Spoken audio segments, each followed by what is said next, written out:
Bears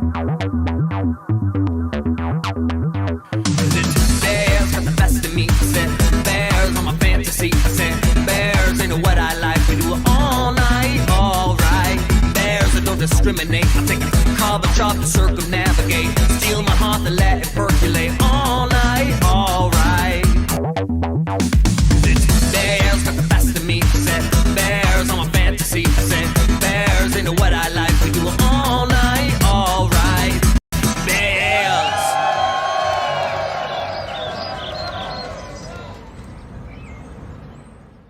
Hello, hello. It is that day you all wait so patiently for, and sometimes not so patiently. It's Bears of a Certain Age with your hosts, Jonny and Scott, and this is going to be a fun, good show. You know that we like to bring people on to uplift the community and talk about how awesome we are as Bears. And so today is going to be just like that. He is a blogger, YouTuber, content creator, and a self-described nerd who uses his media platforms to explore bear culture, foster discussions on pop culture, news, sex, life experiences, and nerd culture. He is also the founder of the Bear Network. So to talk to us about all of this and much more, we are super happy to welcome James Butler to Bears of a Certain Age. Welcome, James.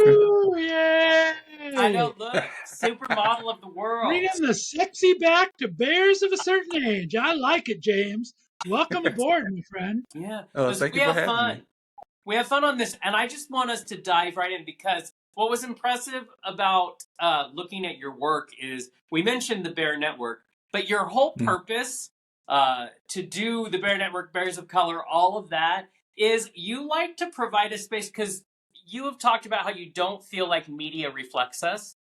And so you wanted to celebrate us bigger. Can you talk to us about why you don't think media supports us and why you decided I'm going to do something about it?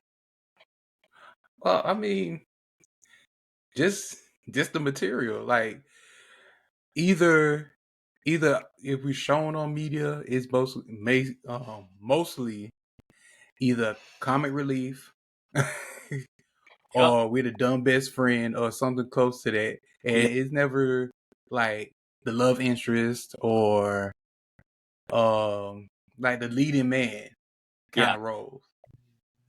So like I said, and it's really not being shown today right now. Even I remember going on YouTube and just typing in Bear web series. Yeah. And you probably see maybe one or two, three maybe. Like Where the Bears Are, that's was like a couple of years ago. I know Joshua with Sidekick Productions. He does amazing work with it. And I think the last one I saw, it's an old series. But I think it was called Bulk. Yeah, Bulk the series. Uh-huh. And it actually had some people like Bears leading in a leading role. Like there was no, of course, you know, there's gonna be funny moments, but it was basically like everyday life, everyday situations, trying to find somebody, you meeting somebody and dating. It's not like, well, like I said, there's nothing wrong with that, but it's like, oh, we just going to the club all the time and this, that, and the other. It's like, it's life situations. Yeah. Me dealing with a child, me creating the website is that I just wanted to interview people of different ages in the bear community, different ages, different races, different entertainment styles, stuff like that, stuff that people don't normally see.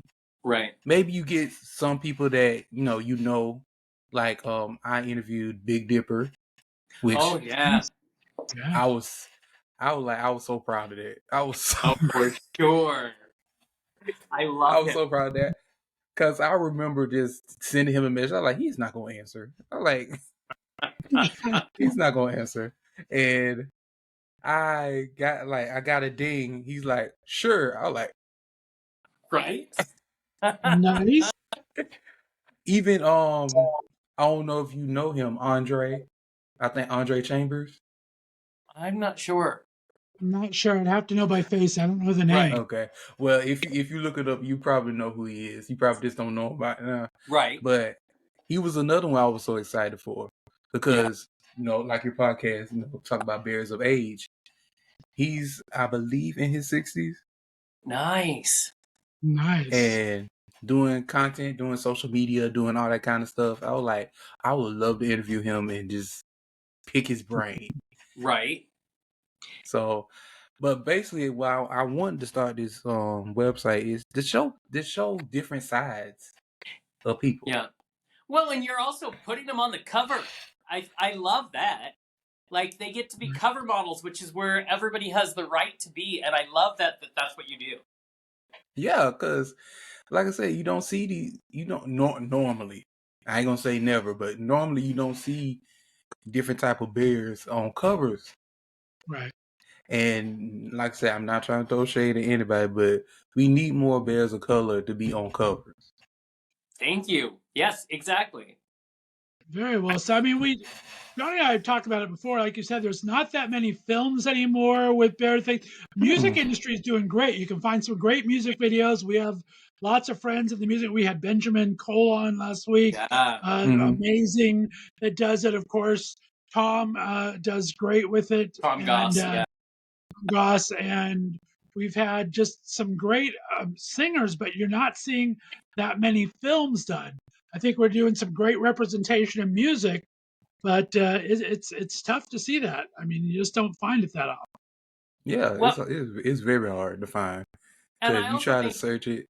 Oh, go ahead. I'm sorry. you bring up a really good point that although I think we're still struggling with bear representation, but you were talking about bears of color, that's even almost less represented. Yes. I love Where the Bears Are. I have the t-shirt. I watched it back in the day because I could see myself. But even there, we didn't get a lot of representation of bears of color on there either. And I think that is that next, you talk about wanting to take bears to the next level. I think I would assume that's part of that. You know what I mean? Yeah. Yeah. Yeah. Like talking about different situations brings anything to the next level. You're not seeing the norm all the time. Yeah.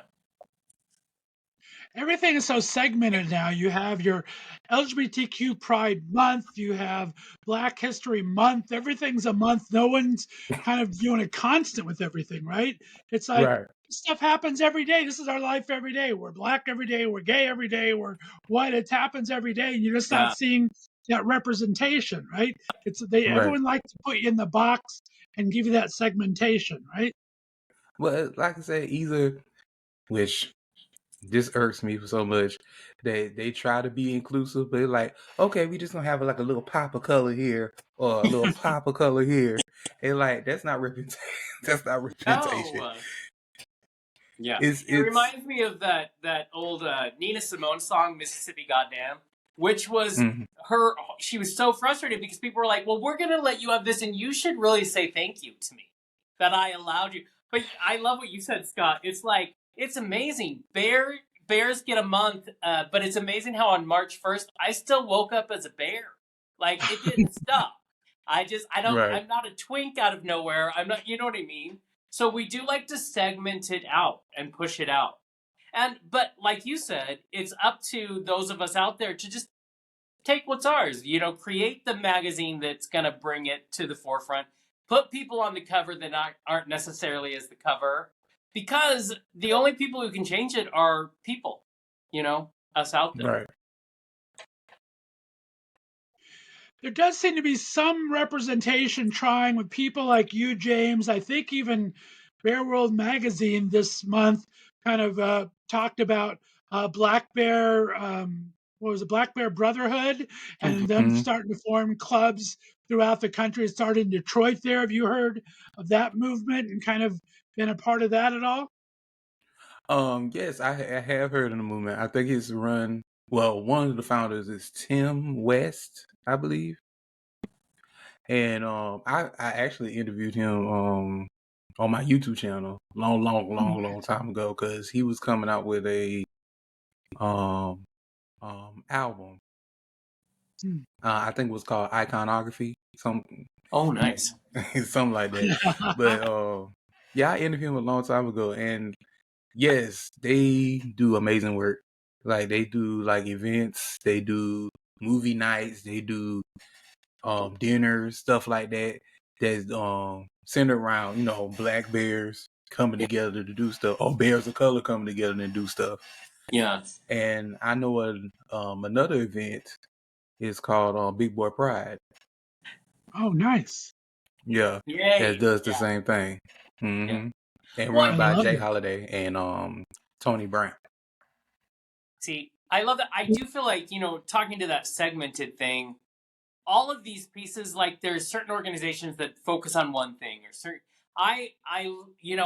and I know it's wishful thinking, but I can't wait for that day when everybody gets to celebrate each other. But the only way to get there is to start, you know what I mean, with these groups and these magazines. Now, we mentioned Bear World.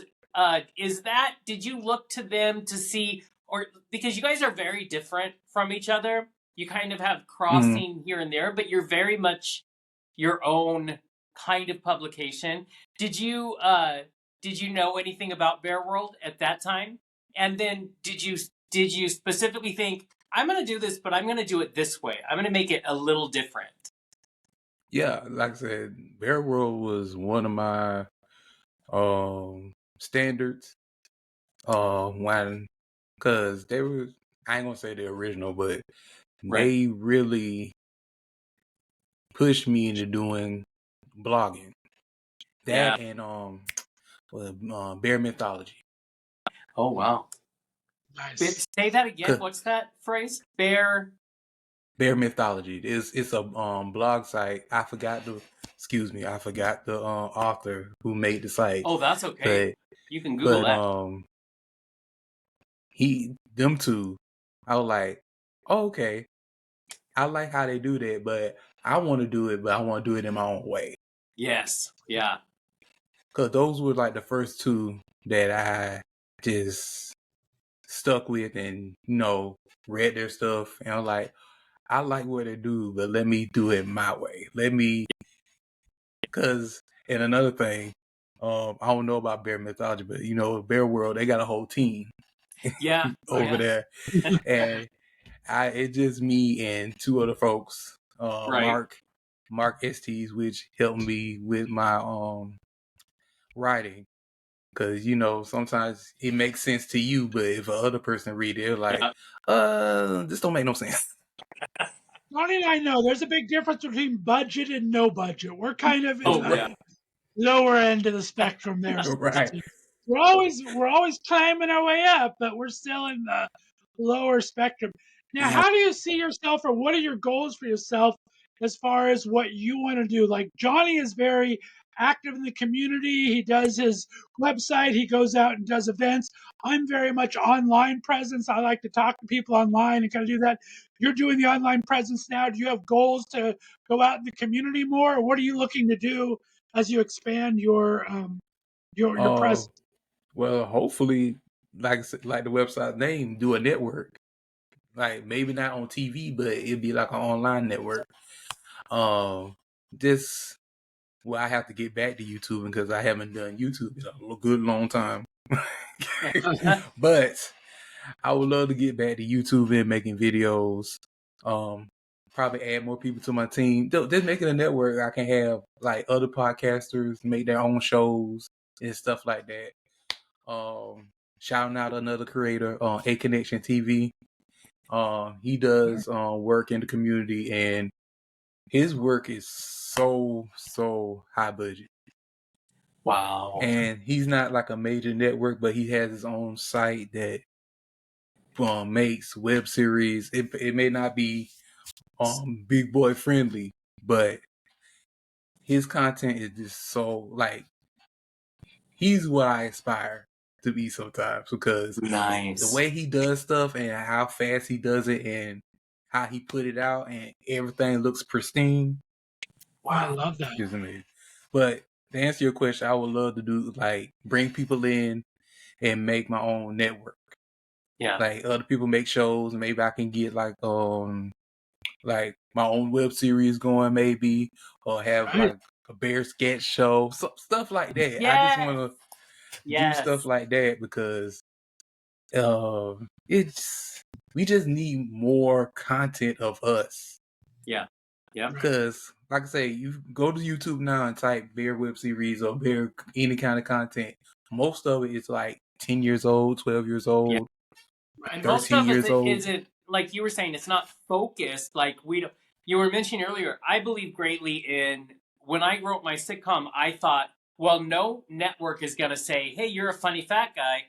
You get to be the leading character of this. So fuck them and write your own. You know what I mean? Right. And that's what I love about looking through your website is it was like, no, this is important. And here's the thing. We talk about Americans not being slim and all of that, and yet Hollywood only shows slim Americans. I'm like, All the time. There is a whole audience out there you're not even speaking to. So, Right.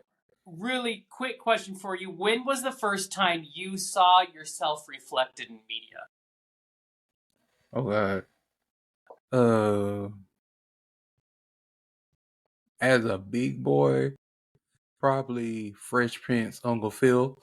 The only reason is he can play funny, but he can play serious. Yeah.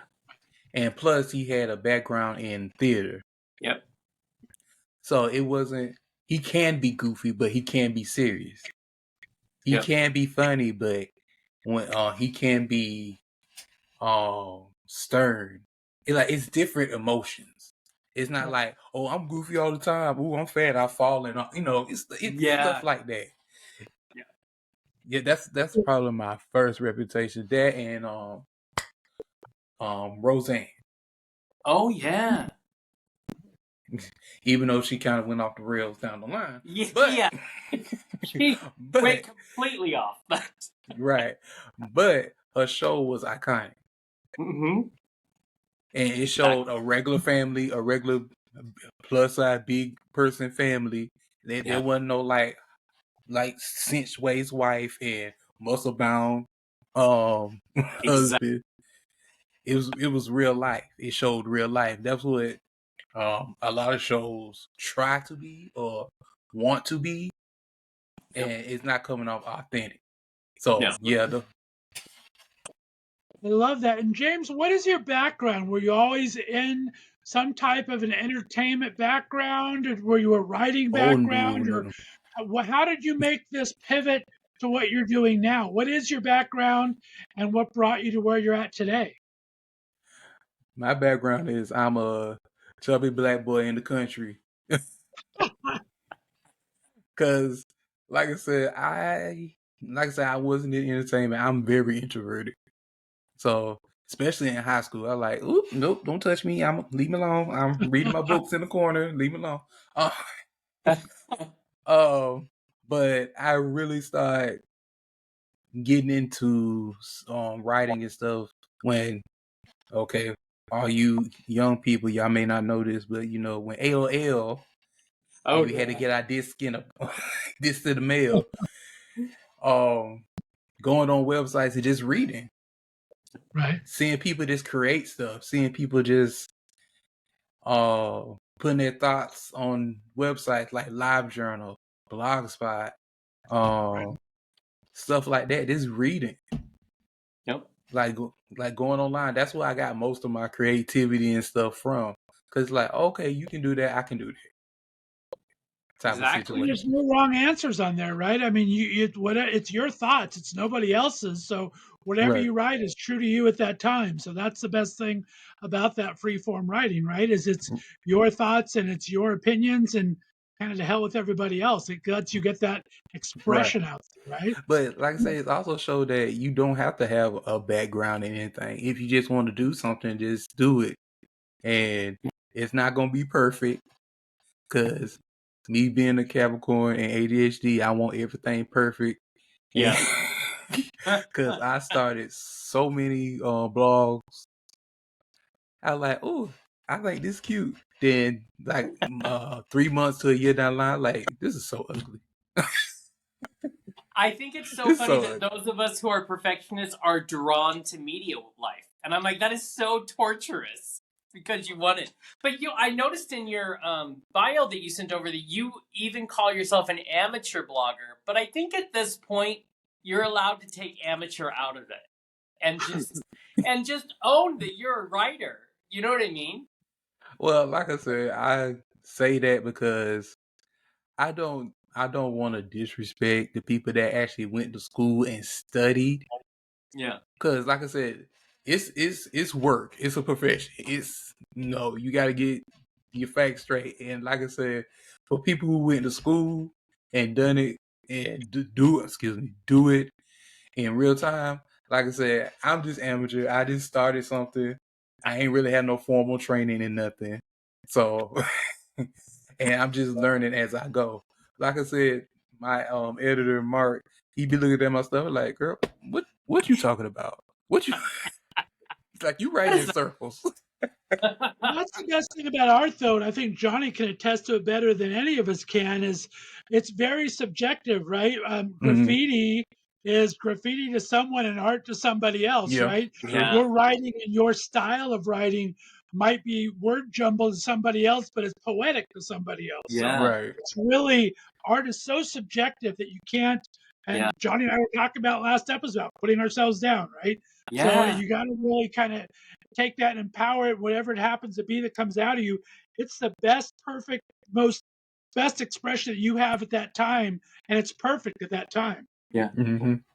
And I have to say, I'm probably a bitch at times, but because I love that they wanted to go to school. I love that they did that, but it doesn't lessen. I mean, and so they offer a different form of writing than maybe you or I would. But this is what I always challenge people all the time to, because I think people are afraid to embrace what they love. And I always say, name yourself. If you are a singer and you write songs, just because one hasn't been published yet, call yourself a singer-songwriter. I think the first step is to name it and own it because you deserve it, just like anybody else. You've put a lot of work in your writing. Like, you do a lot out there. Well, thank you. I love that, right? Exactly. I love the Pulitzer Prize-winning writer. That's great. And I love the writers out there putting their heart out there. And I call them both writers. You know what I mean? Mm-hmm. Yeah. So I'll give you a little of my bitchiness, and it'll help a lot. So just take that and be like, "This is me." That's my suggestion.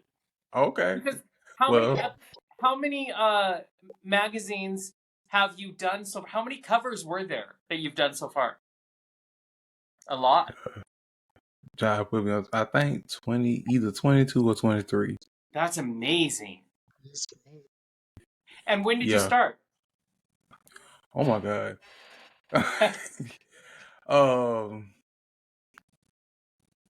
Probably like maybe 3-4 years ago. Wow. That's amazing. Yeah. Because I remember my first interview was with Timothy. I can't remember his last name, but I remember with Timothy, and I was like, okay, I want to do this magazine. I have to get somebody. Let me just, because he posts a lot on Instagram, not Instagram and Twitter. So I said, let me just contact him and see what he says. Yet again, I was like, he ain't gonna answer. And just contacted him on Twitter, and boom, send it off. Then look at my phone because I was like, he ain't gonna say nothing. Right. A couple of days later, he was like, sure, I'll do it. Ooh. Well, now I got to come with these questions. So let me. Yeah, right. Yeah, Now, now it's without work. naming any names, James, what was your most fun interview you ever had, and what was the hardest interview to get through? Let's see. The funnest interview I say was the Big Boy Pride interview. Well, this is with my YouTube channel. You talking about all interviews, or you talking about magazine interviews? Just in general, Okay. for you, since you've been doing this, an interview that you really enjoyed, that was just either something you wouldn't expect or you really enjoyed it, and did an interview without naming names, just went off the rails. Yeah. We've all Well, had that. the best entertaining interview was Big Boy Pride with Jay Holiday and James. I hope I'm getting it right. James Brown, I believe. Like I said, I can't remember names. ADHD. Right. But the Big Boy Pride, I remember doing the interview with them. It was so fun. It's like time flew by. The Nice. hardest interview wasn't because of it was like him being mean or anything. It just was his story. It was Sebastian Ice, and Mm. he was in adult entertainment, and his experience being a bear of color, like how he was treated, stuff like that. I was like, wow. Yeah. Like they kind of like hit me like, okay, so there's still problems out Yeah. there Right. that we still have to deal with and address. So Sure. There will always be problems. Yep. It's funny. I was talking to John Hernandez the other day from Bear World, and we were talking about how the bears are constantly evolving, and now there's this whole movement to have women bears yeah, be Mama a part bears. of the Mm-hmm. yeah. And so that's fascinating to me because I feel like we're ever evolving. Yep. And I wonder what you think about the evolution and how do you stay on that wave at the front of it? Well, I actually interviewed a mama bear, Sunny Hayes. Yeah. She was a mama bear, and basically she was just talk about that we just here to help. We just here to welcome people in the community, to be that mother figure to bears that either didn't have a mother growing up or stuff like that. Just being that, well, like I said, mother figure, just bringing warmth into the community. And I think it's great because the point of the community is to bring in people who didn't fit the norms of other communities. That's the whole point. Bring people in. It's like, if they don't got you, we got you. Exactly. Yeah. Type of situation. I love that. Jonny talks about that a lot too, that there's no specific person or thing or body that encompasses any community. Mm-hmm. We have a thing here in Northeast Ohio, and maybe you guys have it in your areas too, where we have every Pride, we have moms for hugs, and there's just a bunch of moms that come out and just give hugs, right? And like they're just allies, they're not part of the community most of the time. They're just there, and I think that's the sweetest thing. And I think it sounds like mama bears are close to that kind of a deal. Just someone who's there to be supportive, to let you know that you're loved. And I think we need that. Everybody needs that kind of little comfort zone, right? To fall back into. Because, like I said, either you had like no mom in your life and you need a mother figure, or like I said, just having a bad week. You just need somebody to give you a hug and say, everything's okay, we got you. If you need anything, just let us know. Type of situation. So listen, I am a hot mess and I need a mama bear all the time. So I think it helps us all. It helps us. But I'm excited about this new first of all, I'm always excited when we find a way to just celebrate each other, no matter what. And so that was a new concept to me though, because I was a bad media person, because I had not been aware that this is a movement. Like it's catching steam and it's, out there. And I think, a lot of times we think our fights are one group at a time.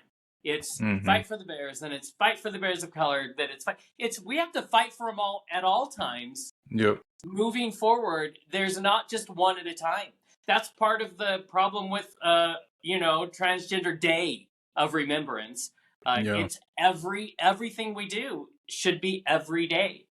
And I think we have to retrain ourselves for that. Yeah. Yeah, like you said before, like having like a sick of a month. No, it's not just a month, it's all year round. Yeah. Exactly. Like, maybe we go a little bit harder when the month comes around, but it's all time work. It's not just one month. we remember everybody. Okay, the next month, okay, we didn't move on and blah blah blah. No, we need to Right? work on these stuff all year round. Exactly. Now, do you have a mission statement or goals of what you, when you first started this, of what you saw your company doing, and how has that changed now? And what is your current goals? What are you trying to achieve right now through your network? Uh, First of all, I ain't had no goal starting this. I was like, I just gonna start this for fun, and whatever happens, happens. Same thing Yeah. with my YouTube. Like I said, I wasn't trying to be YouTube famous or trying to be. I wasn't even trying to be on the partner program. I was like, me and my friends are gonna come together. We just gonna talk about stuff Yeah.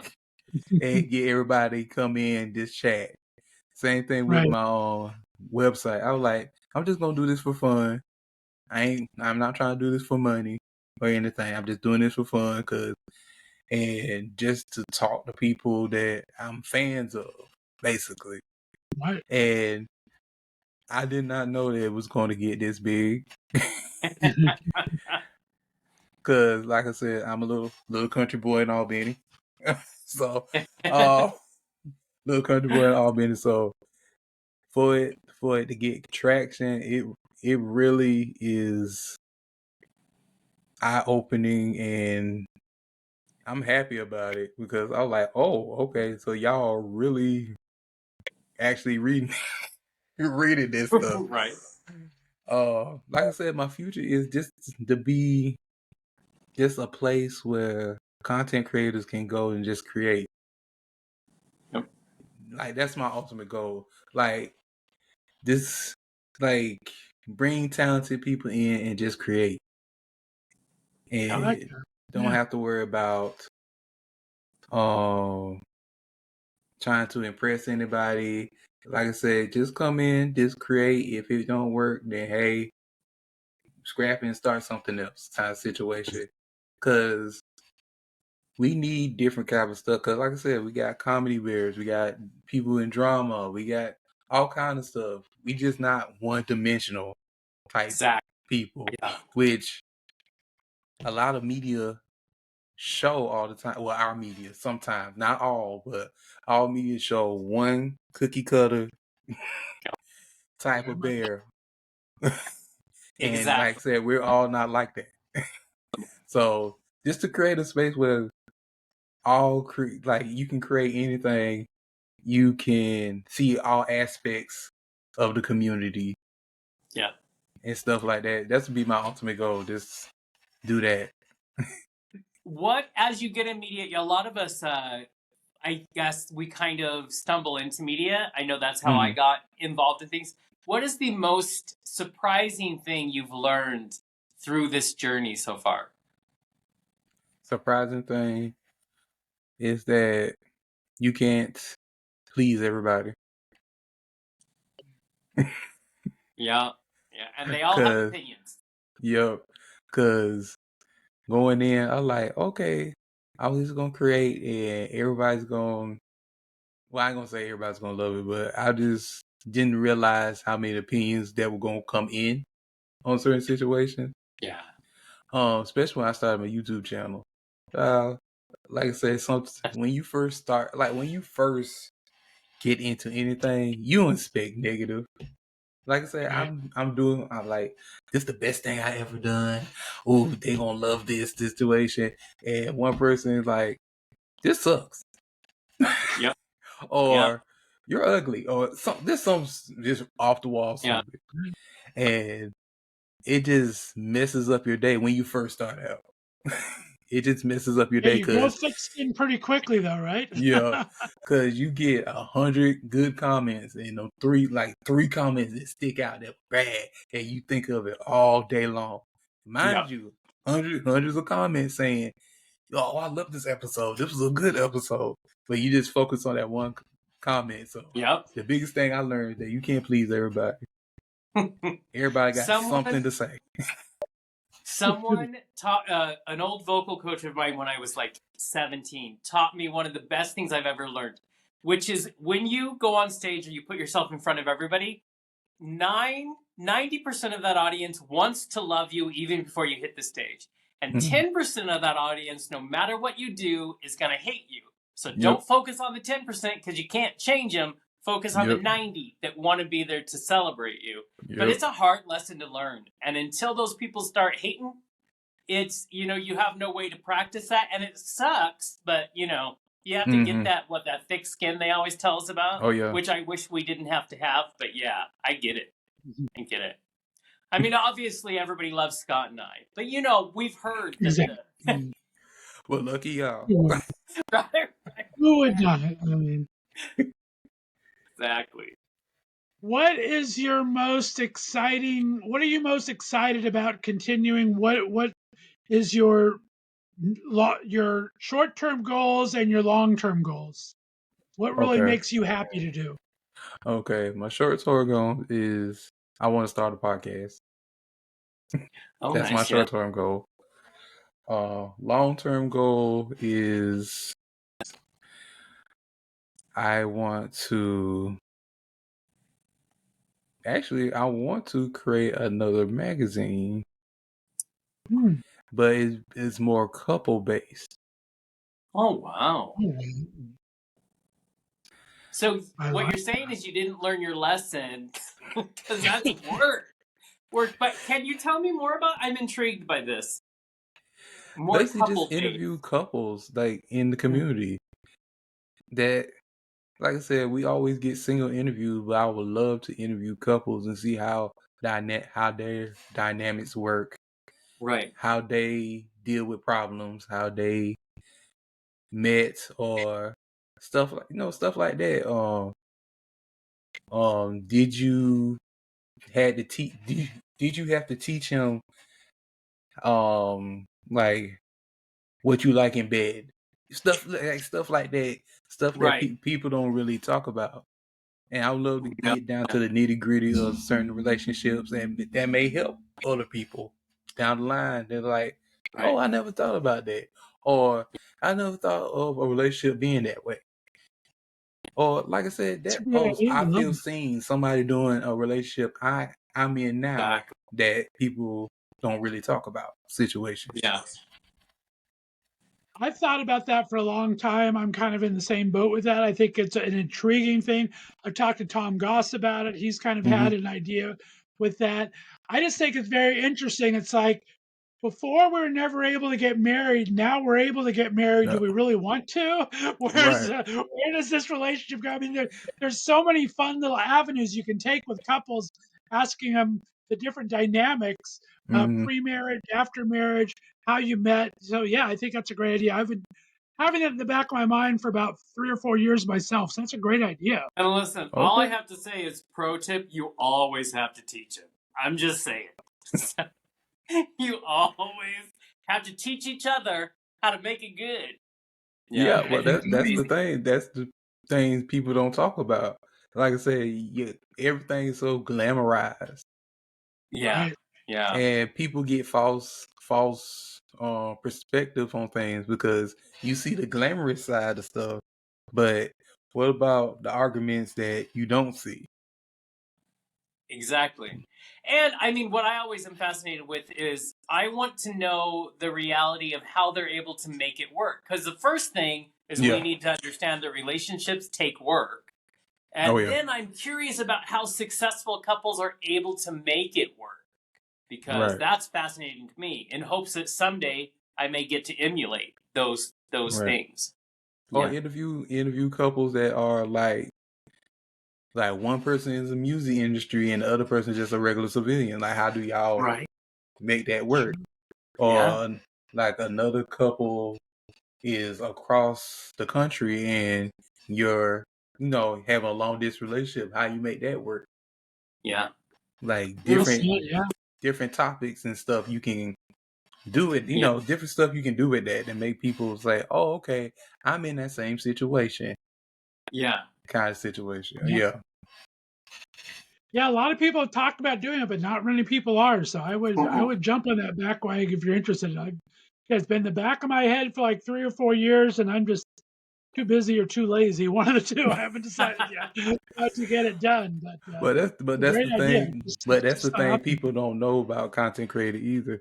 Is that it's easy to come up with a idea, but putting it to paper, Yeah. that's the hard part. And just finding the people, because Right. people don't know this too. A lot of people that I reach out don't reach back. Yep. So they don't see that side No. of everything. Because you probably can inbox 50 people and probably 15 come back with a yes. My True producer that. always reminds me it's a numbers game.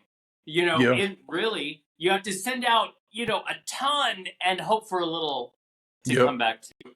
Yeah. So, and was it surprising when you started, you know, you were excited at first, it's going to be fun, and it's still fun, I'm sure, but it takes work. Did that part surprise you? In the beginning, yes. Yeah, in the beginning. Because I'm just, like I said, I'm very ADHD. I got big ideas and big this and big that. And when it come down to like, this is gonna take some work. It's gonna take some work. Because I gotta do this, and this just to get this one result. And I gotta do this, and this to get this result. Yep.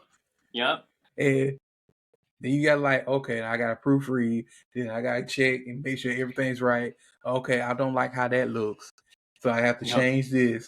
So I gotta throw this away because this, like I said, it's a whole lot of work, like editing videos. But that's one reason why I stopped doing YouTube for a while, because editing videos is work.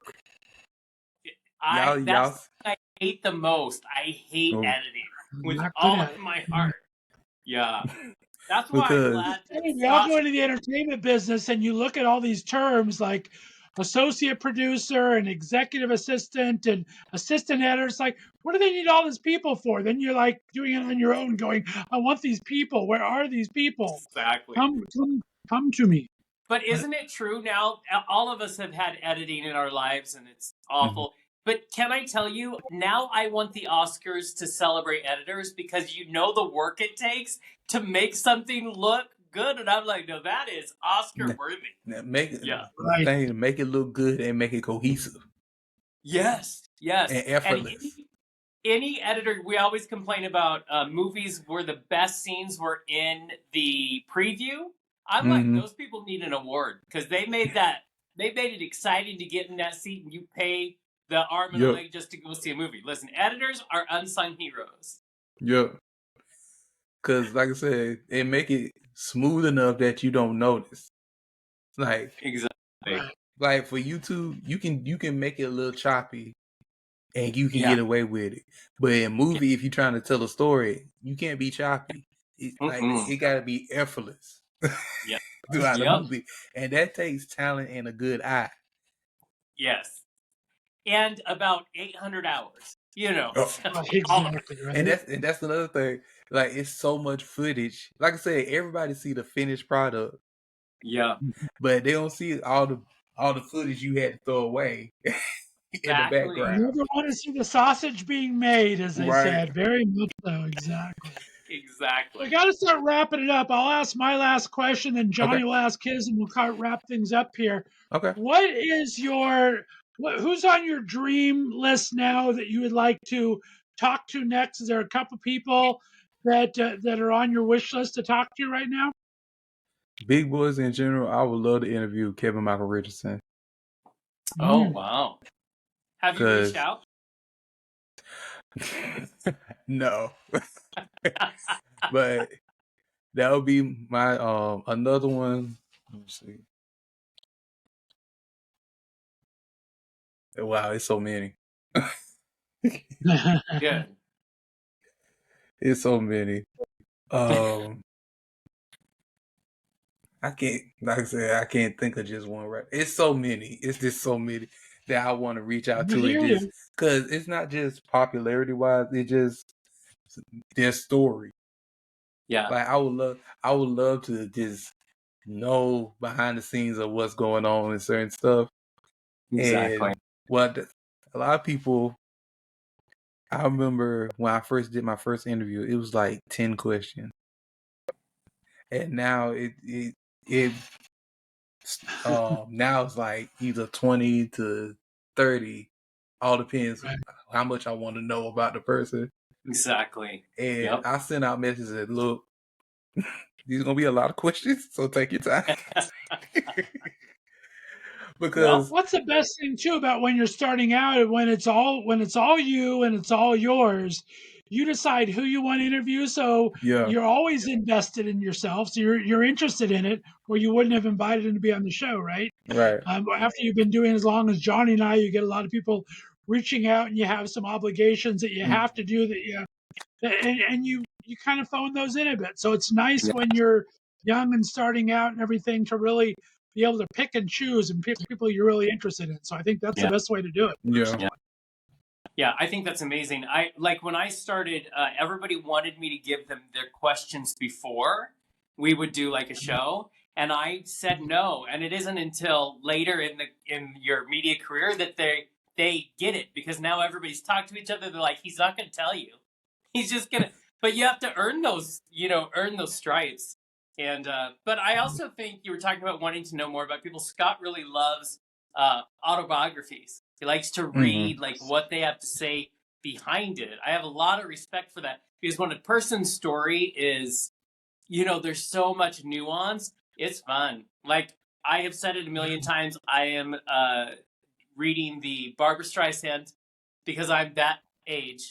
Barbra Streisand's autobiography, because I love knowing how the hell do you have a career for 60 years in entertainment, and what was it that got you there? So I love that you are curious, because that's the best way to be a writer. Right. Yeah. Because that's like, believe me, there'd be so much questions left behind. Because I was like, oh, God, I can't answer all this. There'll be like 102 questions. Yeah. That's why it's called a sequel. Get it back. Get it back. Because I just want to know, like, I just don't want to know, like, okay, yes, this part. That's why it'd be 3 parts. Because I like, okay, I want to know about your career. Okay, I want to know about either behind the scenes or your life. And the third part be like, this fun questions that people just want to know. This fun question, like, what's your ideal day? What's your perfect day kind of situation? Yeah. Or like if you were stuck on an island and you had to pick your favorite food. Like you can get a lot of personality from those type of questions. Exactly. Yep. Oh, well then, before we wrap up, that's the question I want to know from all of us. If you had to survive on one type of food, what would it be? So let's start with you, James. Oh, easily Japanese food. Oh, wow. Like specifically, what's your favorite thing in Japanese food? If I can eat sushi for the rest of my life. Nice. Oh, I love that. Because there's so many varieties of sushi in Japanese food. That's all I need. I love that. I am very similar. If I was going to be one entree type food, I would be cashew chicken forever. If I could have one fun food, it'd be banana bread forever. Oh, wow. Those are delicious. See, give me Italian food for the win, because I'm always going to be a chubby guy, and I love Italian food. I am down. That is my investment. Now, before we wrap it up, can you tell our listeners and our watchers, actually, where they can find the Bear Network, where they can find all of the pieces that we've talked about today? What is your, Instagram, your X, isn't that what we call it now, and website? I still call it Twitter. It's gonna be Twitter to the end of time. Exactly. But on Twitter is Big Boy Project 1. You can catch me on there. The bearsnetwork.com for all the magazine covers, interviews, articles, everything like that. And you can follow my Instagram, which I just started Instagram. It took some people to get me on. Like, you might want to get on Instagram just in case Twitter just want to go down the drain.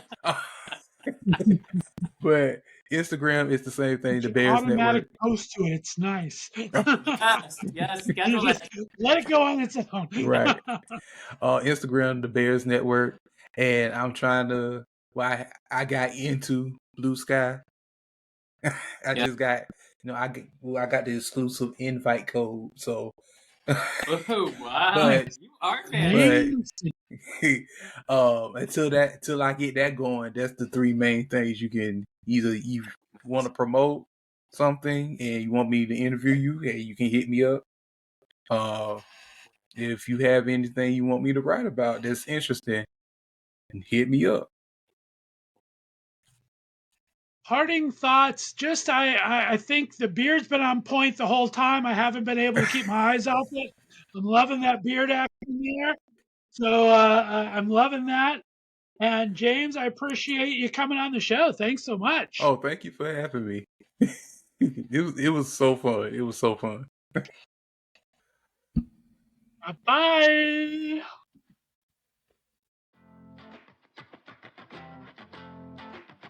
Hey guys, it's Scott from Bears of a Certain Age.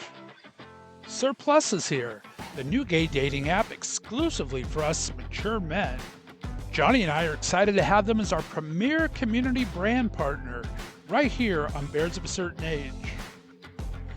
On the Surplus app, where older is always bolder, available now on both Apple and Android phones.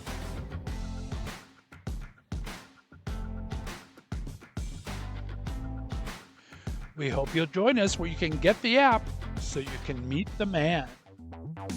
Bears got the best of me. Said bears on my fantasy. Said bears into what I like. We do it all night, all right. Bears that don't discriminate. I take a carbon chop, circumnavigate.